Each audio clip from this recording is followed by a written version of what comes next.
Let me get my notes. Welcome. This is my first video and our first vlog. We went to the Escondido Renaissance Faire. Some people also call it the San Diego Ren Faire. Just to preface, we like to go to fairs for the vendors. We like to talk about the crafts they do and their art. So most of our vlog is us shopping and talking to vendors. There are lots of other things to do, including visiting guilds, clans, and seeing shows. Unfortunately, as I'll mention later in the video, we forgot to see any of that. I will put up photos, and if I have found any clips of any of these shows, I will put them up.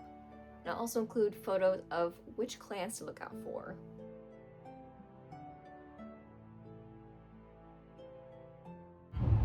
On the way to Escondido Renaissance Faire.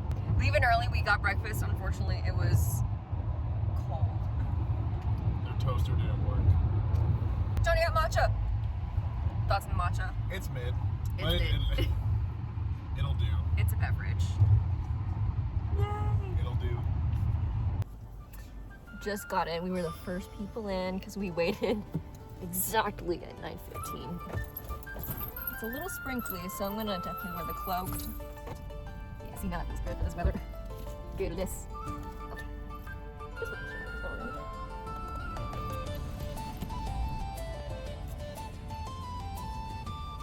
It's a little wet, but that's okay.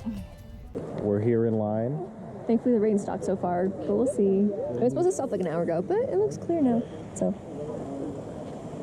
This fair is held at Felicita County Park in Escondido. This fair is in a community park, so there will not be any permanent buildings or environmental additions.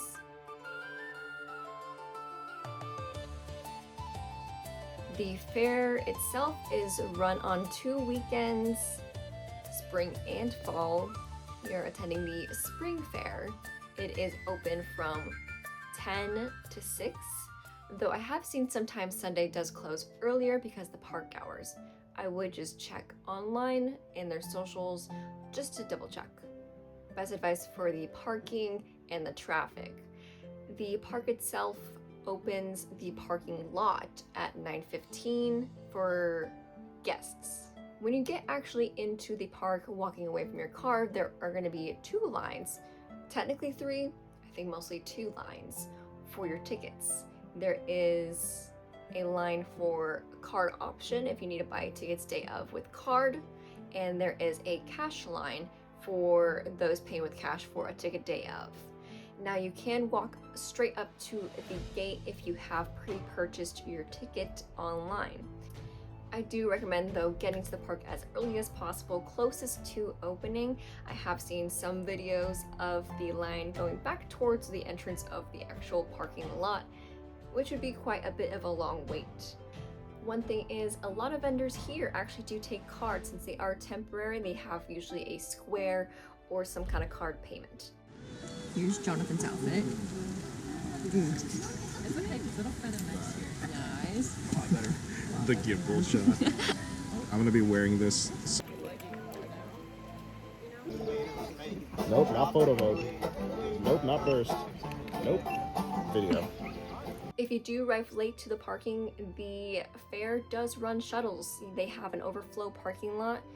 This year it was at the Westfield Mall, pretty close by. I think it's a mile away, and they were running shuttles to shuttle everyone in. I would just check online just to keep up to date with where they are running shuttles. This is their 2nd year, and both years they had a different location. Guys, the monkey. The first vendor we went to was Rinus Leatherworks. Mark and his wife Elva run their own little stall where Mark does all the leather work. He also does live stream his leather work on Twitch if you wanted to watch that. We went in looking for some bracers for Jonny. He was very particular, wanted black ones. He didn't have any black in his size, but he is looking towards getting some custom ones by him. Oh yeah. Just kind of no. Keep that. That's perfect. Yeah. Okay. There you go. Because do you do different sizing for these, or is it like a So general? this universal one size fits all. Yeah, this- It's like really thick guys and really petite girls. He also makes different leather accessories, including bags, even dice trays, wallets, belts. He did also show us his berserk armor that he made entirely out of leather. I'll let him explain it. Yeah, and every. Jeez, man. I'm sorry, it's not like more on display right now. No, you're good. But all the lines we did by hand. And Wow. Look at all these. Oh my gosh. yeah, that's well worth. I wore it to the cosplay competition for San Diego Comic Con. Did you win? I got Best Craftsmanship Award I would say. and Most Accurate Comic or Manga Depiction. Oh, is this from Berserk? Yeah. Okay, that. Oh, there you go. Looking at it like, Dude, David would love that. because it's like the whole.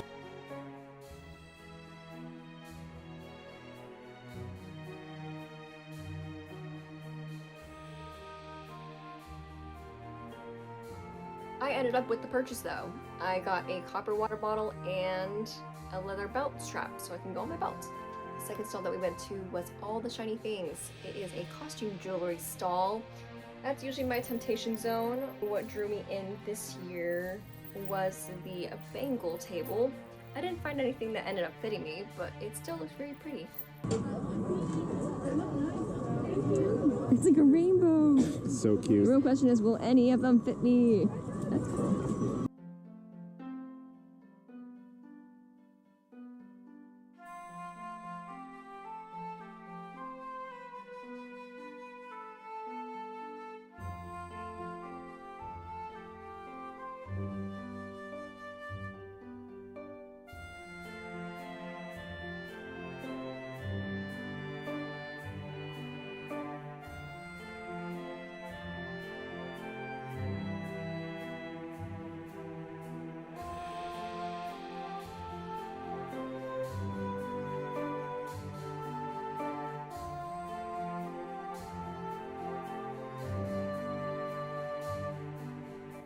Actually ended up getting most of my things from them last year for a particular costume. So I just want to show them what they do have. And these go around your ankles. Any Desi ladies, please correct me. I believe these are called paels. They go around your ankles and make you jingle. They were a pair I found. And I like them because they have little stars behind them. I have another one that I bought. It is too big for my ankle, so I wear it on my trinket bag instead. I've also gotten a couple pins from them. They have a big selection of pins. This one, just a little, I believe it's either a scimitar. I call it a scimitar. And this one, it's just a triangle, but we were planning a campaign at the time, and it didn't require a triangle, so I found this one that looked pretty close to what the DM was describing, and now we use it as a symbol in our D&D campaign. I wore it this year on my bodice. It is a little scarab pin. They're engraved in there. It's a more abstract image.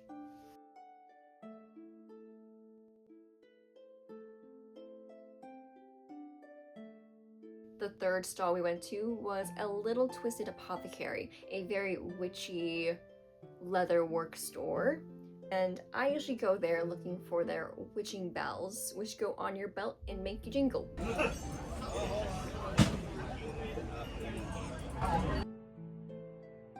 I have one that I bought a couple Ren Fairs ago.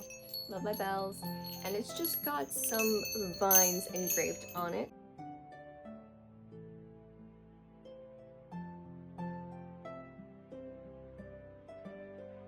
But actually, Jonathan ended up buying something at the stall. He was looking for a new Ren Faire belt. He has yet to get one. And also something to sheath his katana umbrella. Yeah. This is yeah, I'm getting these. Alright. I'm just gonna keep it on. That's fine. I'll You just purchase gotta it. take it I'm gonna purchase it. Cool.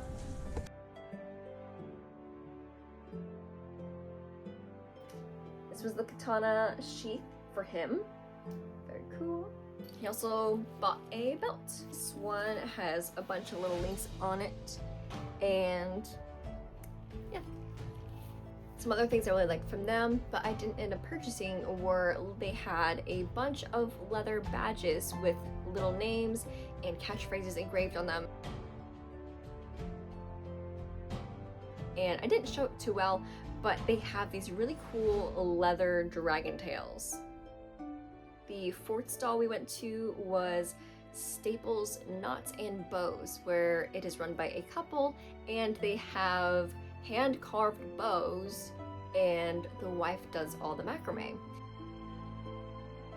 I was drawn in though because I saw a little hanks of yarn. She mentioned it was either one of her friends or her relatives that spun yarn.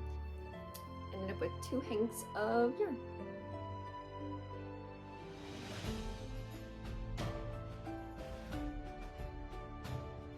The fourth stall, of course, you can't go to a Ren Faire without looking at some weapons. The stall that we usually like to go to is Age of Chivalry. See, what's max I should spend on a sword? What's like, I do have a lot of money saved up. 300 to 500 is like a really expensive range. How much? 3 to 500. Okay. I want the corner. Do you see that one in the corner that's up? Yeah. That one looks so cool. You want to see it? So this is a spine hander? Okay, I thought so. Oh my. This is so cool. With this big, wide blade. You know what? I might check issue. I feel like. They are a distributor of lots of different weapons. And of course, Jonathan makes friends everywhere he goes. And he met Thomas, who gave him a quick combat lesson. Your arm can't do what it wants to do. You can't come in. Come in on that side. So silent, trying to pass to it. Can't do it. Bunka, bunka, bunka. Wait. The reason why, if you get hit on the armor, your armor's going to take that blow, but the concussive force is still going to go through. Yeah. A pick can hit, but it might glance off. What I can do though is I can grab you. Or I can push you aside, reach behind you, dig into your armor, grab, pull you aside. Or if I get a really good angle, jab this between your ribs, and I turn you into a puppet. She's recording everything. That's good combat info. So, but with a buckler, I can do 2 things. I can push you back. I can move your arm down. And I can hit you in the head. Ooh. Because that's the only one you can. It's best to punch with this one this small. This one's actually a good size for everything. You can use this for rapier. You can use this also for any of the single-handed swords. Not necessarily Viking. Or sort of a reverse tone of even You can actually come in. You can do a swing off to the side. I can catch it, move around, hit. Ooh. I can then come up. Oh, I can hit,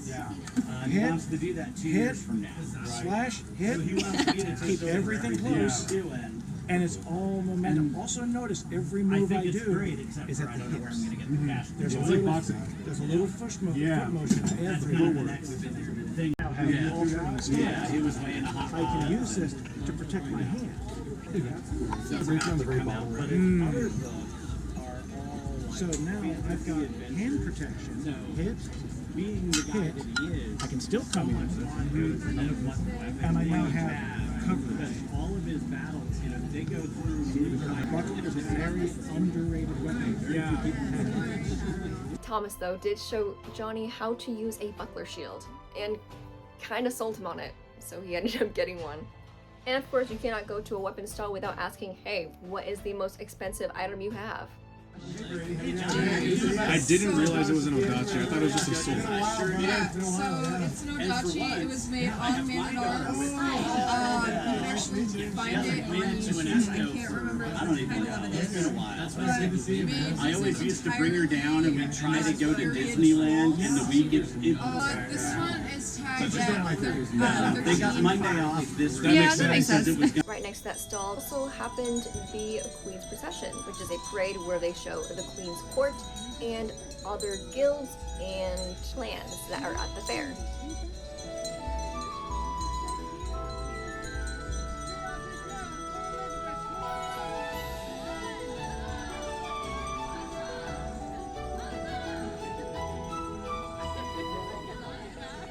Some clans and guilds I did want to highlight though, because they are pretty prevalent around the fair, is who I know as the War Clan. They might be called something different. If you know them and or a part of them, correct me and I will put it somewhere. They are pretty distinct though. They are the spooky looking ones with the war paint, usually all black and white.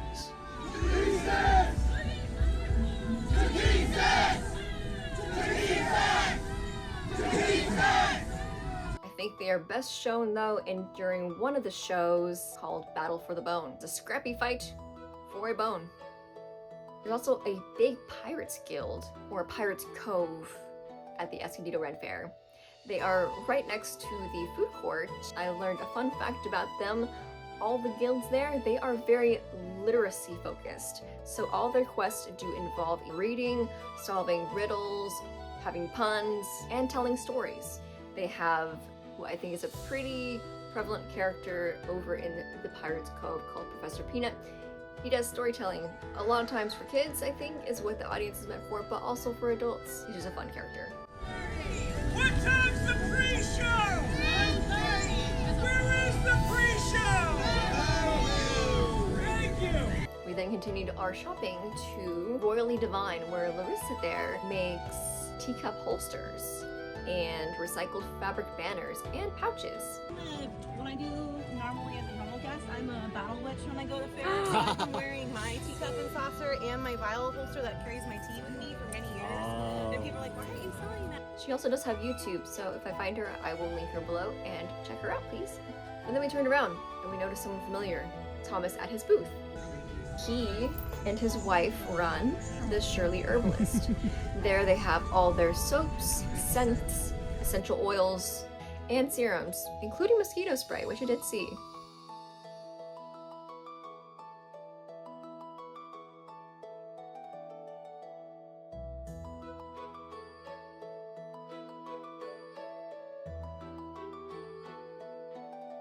Although this whole time I was on a mission, keeping my eye out, I was looking for a particular artist. I was looking for Doodles. I saw them on social media, and I really wanted to get one of her drawings.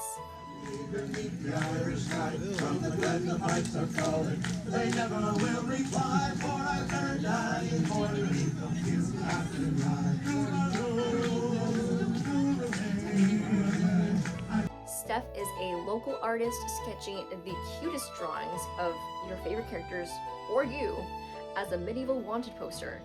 If you have a fair near you though, and she is there, I do recommend going to her pretty early on. She does have a wait list to get one of her wanted posters done. It did take us about an hour and 20 minutes to get through the wait list, but it did give us enough time to attempt to get some food. Different food vendors.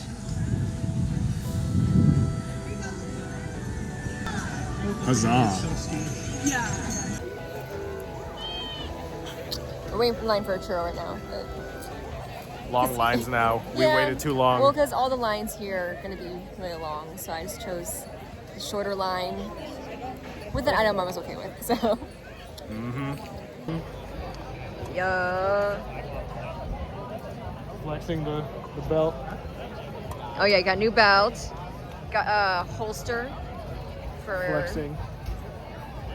the katana umbrella. That's what it's called. And what else did I get?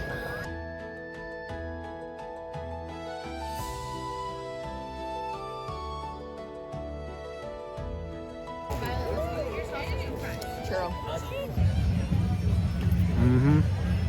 Where's Some the like 30-minute wait? I don't know. That was a long wait. We chose But the it's wrong good, line though. for sure.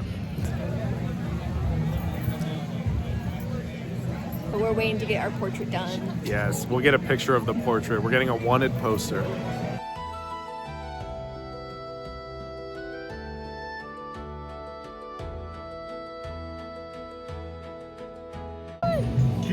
Bye, Steph. Thanks, guys.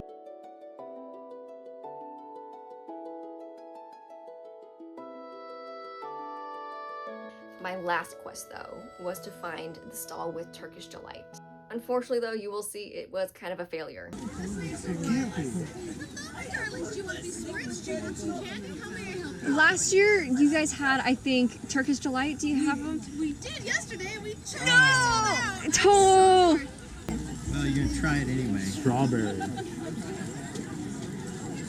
This one is the apple. Okay. Ooh.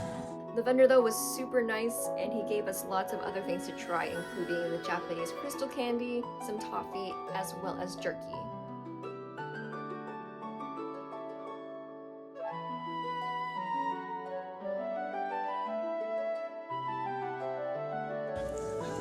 Don't like that as much. Why is it? So the only thing is that we forgot to attend any of the shows. Okay, so the joust itself, I like the joust, but we don't have any seating at this fair, so it's kind of just like first come, first serve. We've seen it a couple times. They're good. I like the kids that do it. Everyone else, we just kind of forgot to attend, and we were really busy talking to vendors because we like talking to vendors. Hey, we had good conversations. We do. We like talking to them. But I would recommend if you do attend, at least try to see one show, at least. Our very last stop, though, was to a guild called the Adrian Empire. They are a guild mostly focused on historical lessons.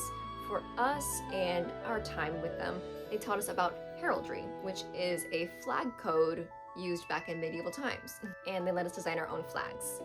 What really drew me in, though, was their sign saying, "Make a coin with us."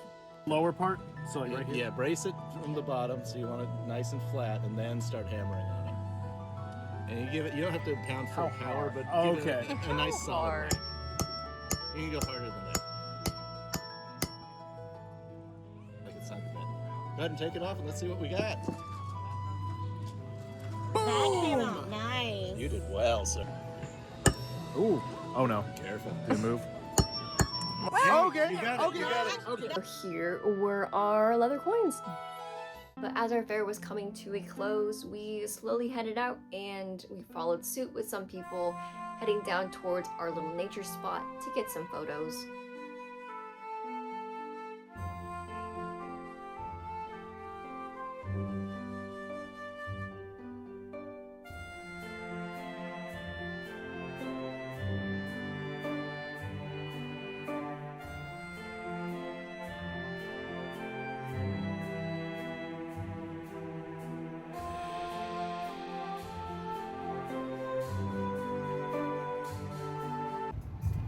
We just left the Ren Faire. And after a big day, there's only one thing left to do. There's the Poway caves on the way down. Oh. Well. What?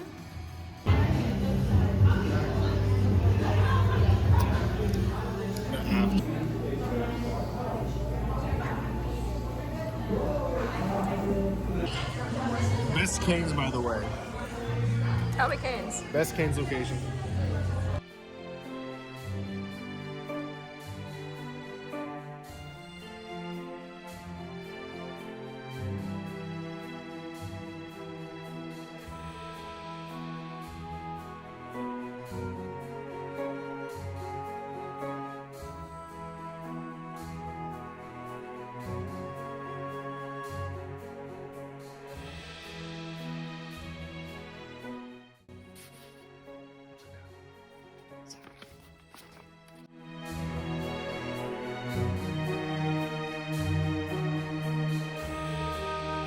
I wanted to mention though, there are lots of other vendors that we did not purchase from or get a whole lot of time to look at, but I'll show a few clips of other people that we did visit but didn't purchase from, but I thought were still really cool.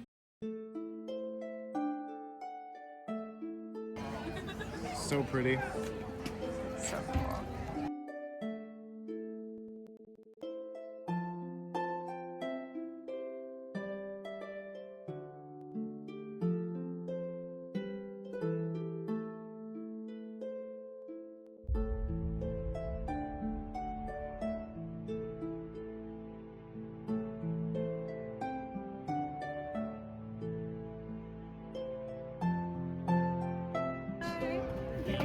Yes, I.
Well, that's the end. Thank you all for tuning in. Thanks for watching our first vlog. And if you have any suggestions of what else to do at the Ren Faire, at our specific Ren Faire, if you have any other suggestions or things that we missed at the Escondido Ren Faire, please let us know. There's lots of things I know that we have yet to try. Thank you.